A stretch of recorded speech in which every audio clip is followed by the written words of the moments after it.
तो आज के वीडियो के माध्यम से मैं डिस्कस करना चाहता हूं ऑब्स्ट्रक्टिव स्लीप एपनिया। ठीक है। Obstructive sleep apnea is not the same as central sleep apnea, या फिर सेंट्रल स्लीप एपनिया और ऑब्स्ट्रक्टिव स्लीप एपनिया को मिला दिया तो हो गया मिक्स्ड स्लीप एपनिया। इस वीडियो में मैं स्पेसिफिकली बात करना चाहता हूं अबाउट ऑब्स्ट्रक्टिव स्लीप एपनिया। तो बेसिकली होता क्या है कि जब हम सोते हैं ना, तो हम सपना देखते हैं ना, तो उसको उसमें मूवमेंट्स हो सकते हैं। तो उस मूवमेंट्स को रोकने के लिए हमारी बॉडी एक तरह से पैरालाइज हो जाती है सोने के वक्त। ठीक है। ख़ास के रेम स्लीप के टाइम जब हम सपना देखते हैं, तो जब हम सपना देखते हैं तो हमारी बॉडी पैरालाइज हो जाती है, ताकि सपने में जो मूवमेंट्स हो रहे हैं उसको हम लोग रियल लाइफ में ना कर दें। तो इसके लिए होता है पैरालिसिस एक तरह का बॉडी का। ठीक है।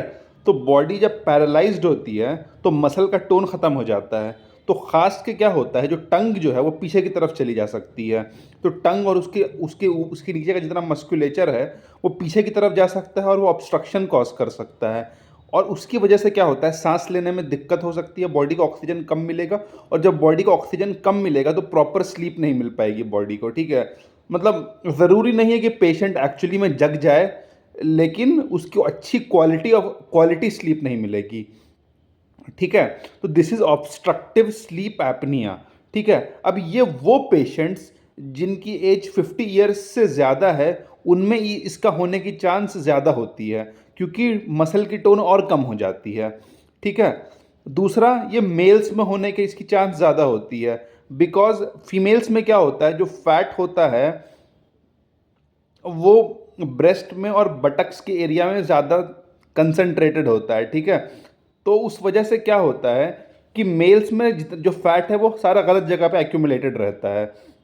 जैसे कि टमी के अराउंड तोन निकल जाती है मेल्स की, नेक के अराउंड। तो उस वजह से क्या होता है, नेक के अराउंड जो फैट होता है वो कंप्रेस करता है। तो उस वजह से क्या होता है कि सांस लेने में और ज़्यादा दिक्कत होती है। इसलिए ऑब्स्ट्रक्टिव स्लीप एपनिया की प्रॉब्लम मेल्स में ज़्यादा होती है। फिर 50, और इसलिए खर्राटे की जो प्रॉब्लम होती है ना, स्नोरिंग की प्रॉब्लम, वो भी मेल्स में ज़्यादा होती है। ठीक है। और अगर किसी पेशेंट को स्नोरिंग की प्रॉब्लम हो रही है, दैट इज़ बिकॉज स्नोरिंग होती इसलिए है क्योंकि जब एक पतले रास्ते से हवा जाती है तो आवाज़ निकलती है। ठीक है। तो टर्बुलेंस क्रिएट होता है और आवाज़ निकलती है। ठीक है। तो this is basically what happens. इसीलिए अगर किसी को स्नोरिंग हो रही है तो ऐसा काफ़ी लाइकली है कि उसको ऑब्स्ट्रक्टिव स्लीप एपनिया हो सकता है। ठीक है। तो मैंने बताया कि 50 ईयर्स से ज़्यादा एज में हुआ तो प्रॉब्लम हो सकती है, मेल्स है तो ज़्यादा प्रॉब्लम हो सकती है। ठीक है। फैट ज़्यादा है तो प्रॉब्लम हो सकती है। ठीक है। तो जिसको फैट ज़्यादा होगा उसको ऑब्स्ट्रक्शन ज़्यादा होगा, ऑब्स्ट्रक्शन ज़्यादा होगा तो ऑब्स्ट्रक्शन ज़्यादा होगा तो फिर ऑब्स्ट्रक्टिव स्लीप एपनिया ज़्यादा हो सकता है। ठीक है। एक बात तो ये हो गई। दूसरी बात ये हो गई कि मैंने बताया कि टंग और टंग के नीचे के जितना पार्ट है वो पीछे की तरफ जाता है।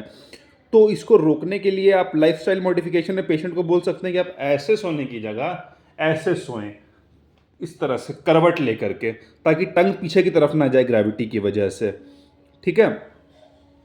समझ गया बात को। तो एक बात ये हो गया। दूसरा, लाइफस्टाइल मॉडिफिकेशन में आप पेशेंट को बोल सकते हैं कि अपना जो है वो वेट कम कीजिए।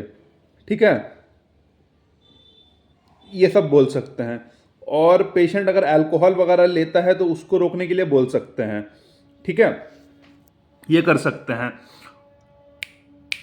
और ऑब्स्ट्रक्टिव स्लीप एपनिया एक ऐसी प्रॉब्लम है जो कि इंक्रीज हो रही है, क्योंकि आजकल क्या हो रहा है कि लोगों में फैट एक्यूमुलेशन ज़्यादा हो रहा है। लोग पहले के मुकाबले ज़्यादा फैट हो रहे हैं, लोगों की एज ज़्यादा हो रही है, ज़्यादा लंबे टाइम तक लोग जी रहे हैं।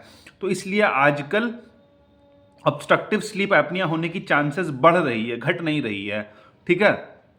और ऑब्स्ट्रक्टिव स्लीप एपनिया का डेफिनेटिव मैनेजमेंट है सीपैप और बाईपैप, जो कि मास्क लगता है बाहर की तरफ से। सीपैप बाईपैप इन्वेसिव भी हो सकता है, नॉन इन्वेसिव भी हो सकता है। बेसिकली हम लोग पॉजिटिव एयरवे वेंटिलेशन करवाते हैं, तो उस वजह से जो पॉजिटिव प्रेशर है उसकी वजह से एयरवे खुल जाती है और प्रॉपरली हवा सांस मिलती है, प्रॉपर ऑक्सीजन मिलता है। तो ऑब्स्ट्रक्टिव स्लीप एपनिया में ऑब्स्ट्रक्शन रिलीव हो जाता है और अच्छी नींद आती है, क्वालिटी नींद आती है। और मैंने ऐसे तो बताया कि ऑब्स्ट्रक्टिव स्लीप एपनिया जो है वो ऐसे पेशेंट में होने के ज़्यादा चांसेस है जिनकी एज 50 से ज़्यादा है, लेकिन अगर एज 50 से कम है तो भी ये हो सकता है। अभी एक बहुत ही फेमस टीचर है फिजिक्स के, मैं उनका नाम भूल रहा हूँ, I think his name is Anshu Singh sir. तो उनको ये प्रॉब्लम हो गई है, तो वो सी पैप या बाई पैप लगा के सोते हैं मेरे ख्याल से, ठीक है।